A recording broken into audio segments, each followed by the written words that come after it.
This channel does not promote any violent, harmful, or illegal activities. All content provided by this channel is meant for an educational purpose only. পূর্ণ নিজস্ব টাকায় বাংলার বাড়ি গ্রামীণ প্রকল্পে রাজ্যের 21টি জেলার 12 লক্ষ যোগ্য পরিবারকে বাড়ি তৈরির জন্য প্রথম কিস্তির 60,000 টাকা করে তুলে দেবে আজকে। টাকা সরাসরি তাদের ব্যাংক ও পোস্ট অ্যাকাউন্টে যেতে শুরু করেছে। এখান থেকেও কয়েকজনের হাতে আমি অনুমোদনপত্র তুলে দেব। আমি তাদের সকলকে আমাদের অভিনন্দন জানাই। 60,000 করে দুবার 1,20,000 টাকা করে দেওয়া হবে। তার জন্য আমাদের খরচা পড়বে 14,773 কোটি টাকা। বাংলার বাড়ি প্রকল্পের একটাই উদ্দেশ্য, গরিব মানুষকে আশ্রয় দেওয়া।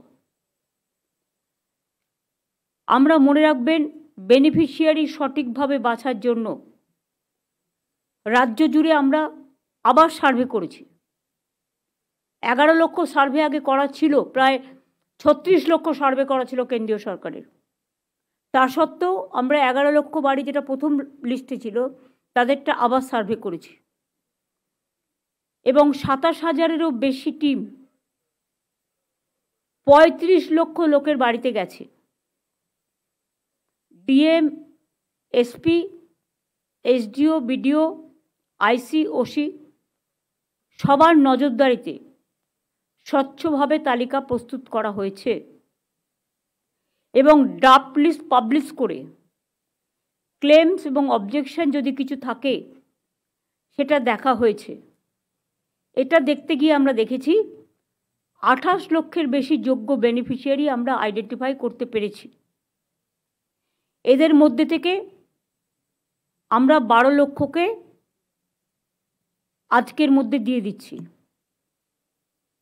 কেন্দ্র যদি না দেয়, আরও যে বাকি থাকবে 16 লক্ষ, যেটা আমরা বেনিফিশিয়ারি যারা যোগ্য পাওয়ার জন্য আইডেন্টিফাই করেছি, তাহলে আমরা 2টো কিস্তিতে আগামী 6 মাস, তারপরে 6 মাসে 26-এর প্রথমের মধ্যেই আমরা দিয়ে দেবো। এই যে 12 লক্ষ দেওয়া হচ্ছে, মানে বাকি থাকছে এখনও 16 লাখ। মে জুনের মধ্যে দিয়ে দেবো 8 লক্ষকে এবং আবার ডিসেম্বর জানুয়ারির মধ্যে দিয়ে দেবো আরও 8 লক্ষকে। 60,000 করে প্রথম কিস্তিতে পাবেন এবং সেকেন্ড কিস্তি যখন তার 60,000 টাকার কাজ হয়ে যাবে, সেকেন্ড কিস্তি তারা পেয়ে যাবে। এবং কেন্দ্রীয় সরকার তো এতদিন দেয়নি, আমরা প্রায় 24,000 কোটি টাকা পাই এ পারপাসে। তা সত্ত্বেও যখন দেয়নি, তখন আমরা আমাদের যা আছে মোটা ভাত মোটা কাপড় নিয়েই, আমরা মানুষ, কিন্তু আমরা ভিক্ষে চাই না, আমাদের ন্যায্য অধিকার চাই। এটা মানুষের অধিকার। আমরা যেমন সার্ভে করেছি, তেমনি সরাসরি মুখ্যমন্ত্রী পোর্টালেও অনেকে অ্যাপ্লাই করেছে। সেটাও আমরা সার্ভের মধ্যে ঢুকিয়ে সেটাও আমরা সার্ভে করে যোগ্য পরিবারকে বেছে নিয়েছি, যার জন্য 11 লক্ষটা বেড়ে 12 লক্ষ হয়েছে।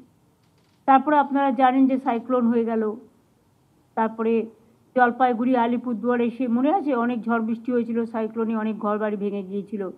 দানাতেও অনেক, সাগর থেকে শুরু করে, সুন্দরবন থেকে শুরু করে, উত্তর 24 পরগনা থেকে শুরু করে, দক্ষিণ 24 পরগনা থেকে শুরু করে, মিদনাপুর থেকে শুরু করে অনেকেরই বাড়িঘর ভেঙে গিয়েছিল।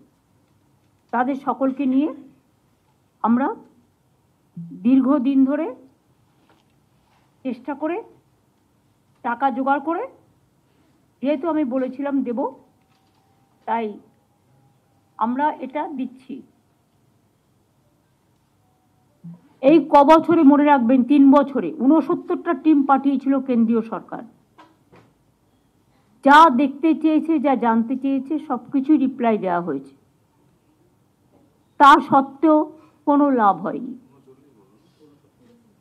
ওরা মুখে বলে কমপ্লেন আছে, কমপ্লেন আছে তো তুমি তো ভিজিট করেছো, তুমি তো দেখেছো, তুমি তো সার্ভে করেছো। তুমি তো মানুষজনের সাথে সে কথা বলেছো, তাহলে 69টা টিম কেন এলো? তা সত্ত্বেও কোনো লাভ হয়নি। সেই জন্য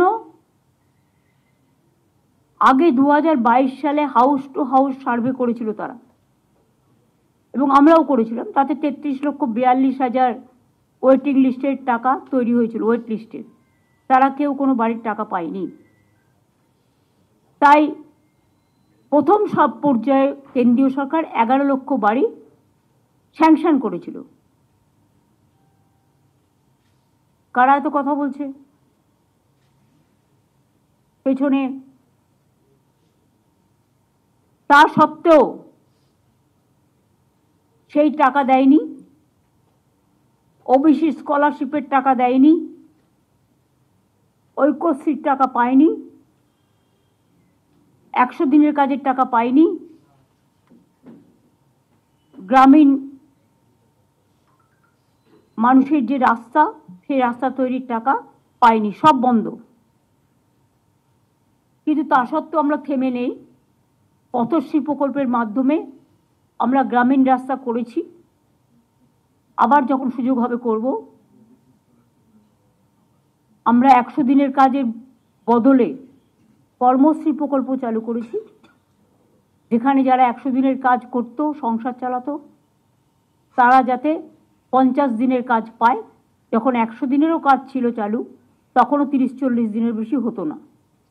এখন আমরা বলেছি 50 দিন তো সে পাবেই, এবং তার বেশি হলেও কোনো আপত্তি নেই। এটা নিয়ে আমরা কনভার্জেন্স করেছি।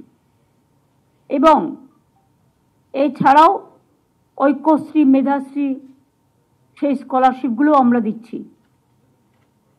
এখনো পর্যন্ত কেন্দ্রীয় সরকারের কাছ থেকে আমরা এগুলো সব বাবদ 1,71,000 কোটি টাকা পাই।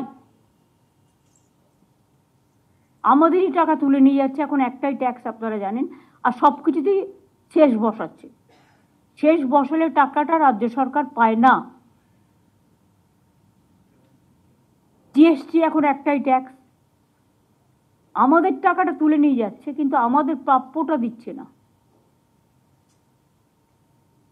যাই হোক, তার মধ্যেও আমি সবাইকে ধন্যবাদ জানাচ্ছি যারা সার্ভে করেছেন, যারা আমাদের সাহায্য করেছেন, যারা আমাদের টিমটার হয়ে কাজ করেছেন, অফিসার থেকে শুরু করে ডিএমএসপি থেকে শুরু করে নিচু লেভেল পর্যন্ত সবাইকে, এবং ইলেক্টেড মেম্বারও যারা আছেন নিচু লেভেলে তারাও করেছেন। আমরা যখন কথা দিয়েছি 12 লক্ষ লোকের তা আমরা এখন দেব। তার আগে একটা অফিসিয়াল উদ্বোধন আছে। আমি 42 জনকে এখানে ডেকে নিয়ে এসেছি অ্যাজ এ সিম্বলিক, যাদের হাতে অনুমোদন পত্র তুলে দেবো প্রোগ্রামটা সূচনা করে। এই প্রোগ্রামটা আমাদের টাকায় সম্পূর্ণভাবে, তাই আমরা নাম দিয়েছি বাংলার বাড়ি। বাংলার বাড়ি গ্রামীণ এলাকায় এই কর্মসূচিটা আমি আগে চালু করছি। তারপরে আমি 42 জন 21টা জেলা থেকে এসছেন, 2 জন করে করে সিম্বলিক, তাদের হাতে অনুমতিপত্র তুলে দেবো। তাহলে আমি এটা উদ্বোধন করে দিই।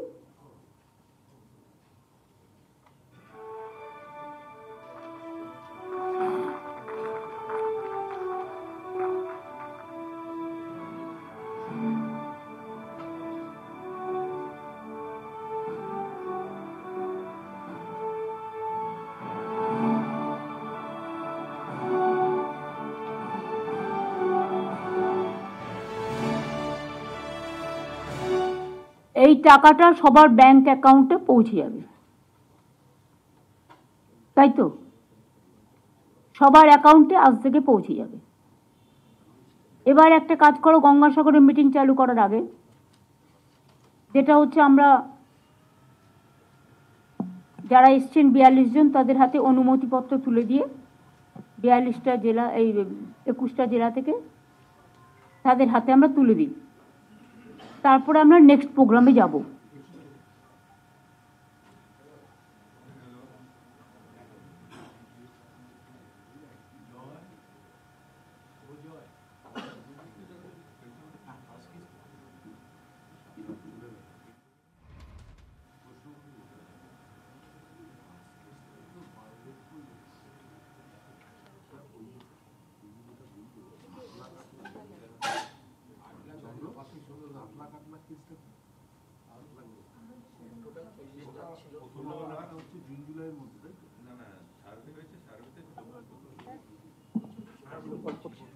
প্রথমে আলিপুরদুয়ার থেকে আসছেন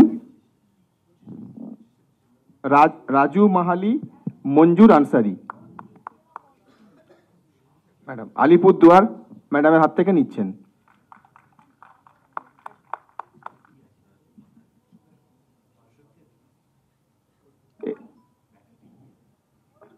আলিপুরদুয়ার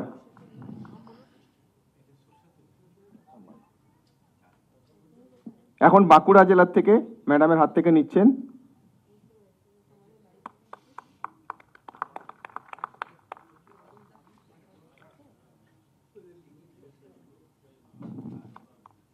বাঁকুড়া জেলা ম্যাডাম।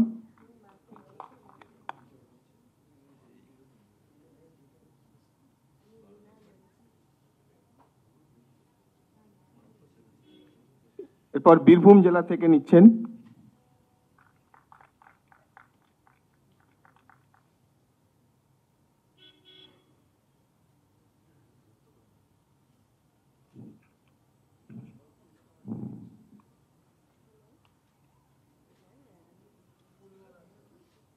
এরপর কুচবিহার জেলা থেকে নিচ্ছেন ম্যাডামের হাত থেকে।